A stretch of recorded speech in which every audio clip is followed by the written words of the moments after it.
Hi my floral friends, my name's Maria, I'm the head florist here at Amaranté London, and today I'll be showing you how to tie this gorgeous dried flower arrangement inspired by rose gold and the copper trend that is currently really popular. As always, your flowers have been picked by the grower, so you know you're getting the most ethically sourced and sustainable products on the market to create your bespoke piece of art. Don't forget to subscribe and keep watching to see how I created this look.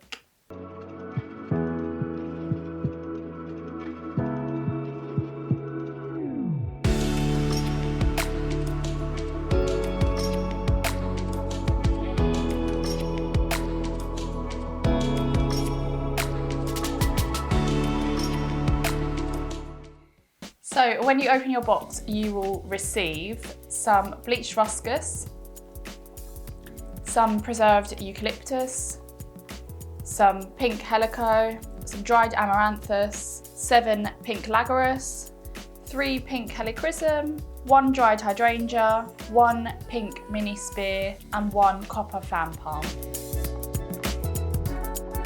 You also need a medium vase. Today I'm going to be using this white one. It's about 20 centimeters tall and it fans out slightly at the neck. This is because we're going to use this nice big fan palm and we want something that is going to reflect that kind of shape. I've chosen to use this white vase because it's really simple and it will let the flowers do the talking on their own. You'll also need a pair of scissors and some string. So before you start your flower arrangement, you will want to separate all of the stems first. By this I mean cutting everything down. So you can see here, this shoots out into 2 separate parts. So if you just cut it here, you'll get 2 parts instead of 1. It's absolutely crucial that you do this now because when you come to tie the arrangement, you won't have a spare hand and you won't be able to keep cutting everything. I've already prepped all of my stems, so I am ready to go. All of the stems of the foliage should be clean, so when you come to pick it up and you're placing the stems here in your hand, you don't want anything kind of in this binding point or below it because it will just cause congestion and it will make it really difficult for you to hold everything. So the best way for us to arrange our stems is in a spiral. This means that they all kind of sit on top of each other, they lay next to each other and they create a spiral shape, which means you can easily pull things in and out. This will become a lot clearer when I start.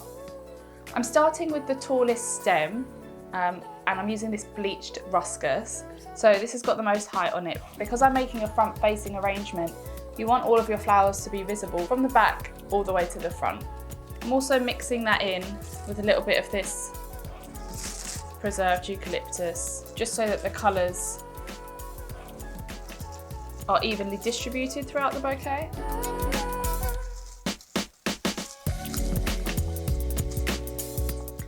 So now I've created a nice backing for my arrangement. I'm going to start with the Amaranthus. Again, this is because this is one of the taller products that we'll be using today. I've just placed it a lot higher than the foliage. As lovely as the foliage is, you do want to see your flowers over the foliage.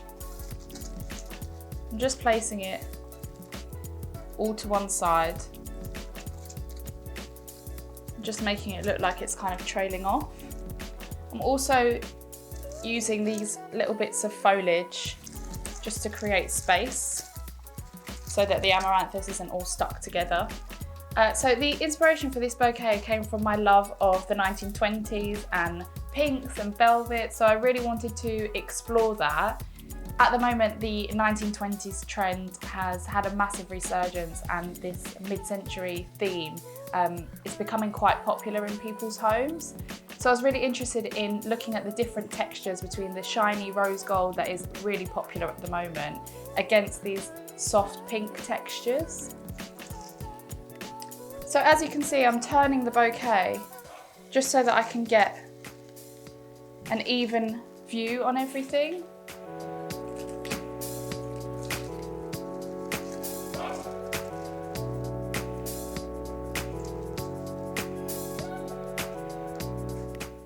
When you look at the colour wheel, pinks and purples are all lined up next to each other, so they complement each other really nicely.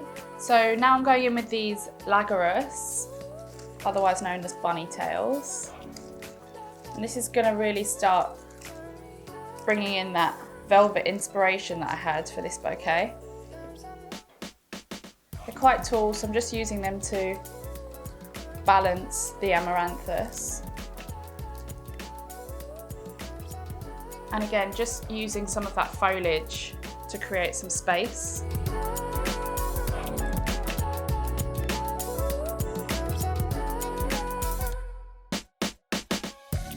I'm just trailing these down. We're starting at the back, but slightly lower than the Amaranthus. Just making sure that when you look at it from the side, you're able to see all of the flowers moving forward.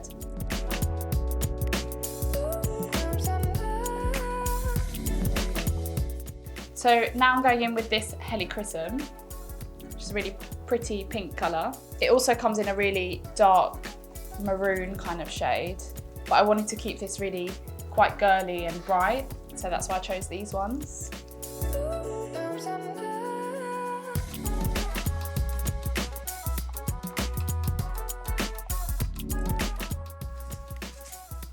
So finally, I am going in with this dried hydrangea. We actually dried these hydrangea ourselves. They're really easy to dry. If you look outside at the moment, they're actually currently drying on the stems in people's gardens. So they're really easy. If you wanted to just cut a few, hang them upside down, and you can dry them in your own home. I'm just placing this to the side of the bouquet just to create a bit of depth and another area of interest. So to offset this, so that it looks a bit more balanced, we're going to place this little mini spear in to the side, just to frame that edge. So when you're happy with your arrangement, you can now turn it to the back. Just place in that copper leaf. When you turn it back to the front. So as you can see, this copper palm has created a different dimension to this bouquet. You've got different shapes with these spiky edges of the palm that you can see poking out either side, but it will be predominantly visible to this side of your bouquet if you create it exactly the same way that I have done. So at this point, all of your stems are in the bouquet. You can start manipulating them. So if you want things more visible, or you want this Amaranthus a bit higher, you can just pull them up. Stops everything from slipping down again. So when you're happy with it, you can lay it on the table and just tie it. Because we've placed the copper leaf at the back, it's going to protect all of your stems, so don't worry about laying it flat on the table. I'm just going around the stems a few times. Just make sure you tie it as tightly as possible. I'm just going to double knot it here.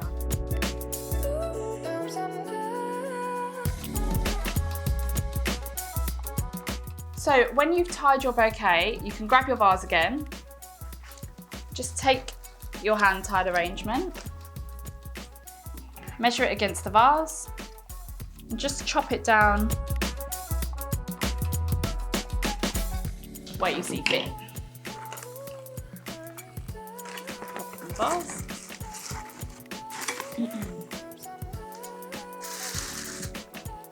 So as you can see, the neck on my vase is a little bit wide for this arrangement, so I'm just going to lift it out.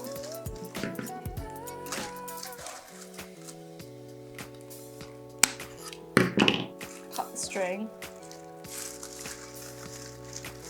and place it back in the vase. What this has done is created a lot more space, and my stems have all fanned out, but it stayed in the exact same arrangement that I've just left it in. So this is the finished look for today. Don't forget, these flowers will last up to 3 years, so they're an amazing alternative to fresh flowers. Don't forget, you can easily swap some of these stems out, for example this foliage, but keep in the rose gold elements just to create a really nice Christmassy bouquet. Last year, rose gold colours and textures were massive at Christmas, and I predict it will be very similar this year. To try your hand at any other of our dried flower arrangements, or to buy your loved one a really lovely gift, you can click the link below to shop now. Thank you so much for watching. Subscribe to our channel if you haven't already, and we will see you in the next one. Bye everyone.